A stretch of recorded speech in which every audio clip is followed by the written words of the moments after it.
Hello beautiful ladies, কেমন আছো সবাই? ওয়েডিং গেস্ট মেকআপ টিউটোরিয়ালটা আপলোড করছি অলমোস্ট সেই ওয়েডিং শেষ হয়ে যাওয়ার 5-6 মাস পরে। জানি না 5-6 মাস হয়েছে কি না আদৌ। তো প্রথমেই ময়শ্চারাইজার লাগিয়ে নিয়ে আমি ব্রুটা ডিফাইন করে নিচ্ছি। এজ ইউজুয়াল আমি এটাই করি প্রথমে।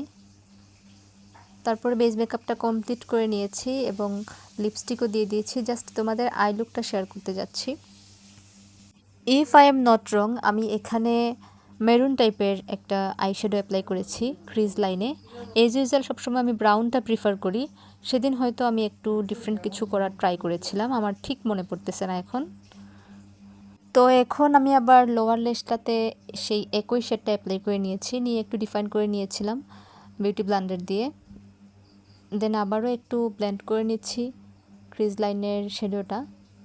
এবারে আমি শিমারি টাইপের আমার জামার সাথে ম্যাচ করে একটা সিলভার টাইপের শিমারি শ্যাডো অ্যাড করেছি। এখন আইলাইনার অ্যাপ্লাই করে নিচ্ছি।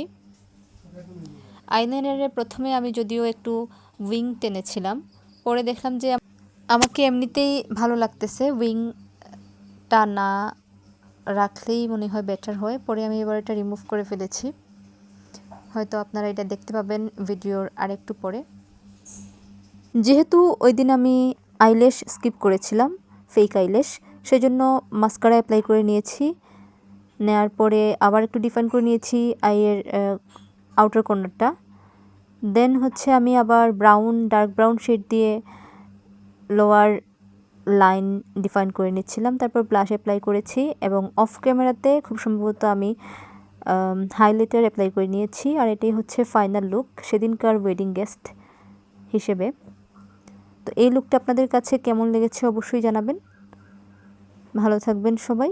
আর নতুন নতুন মেকআপ ট্রিক্স অ্যান্ড টিপস পেতে আমার মতো একজন সেলফ ডিক্লেয়ার্ড আর্টিস্টের সাথেই থাকবেন।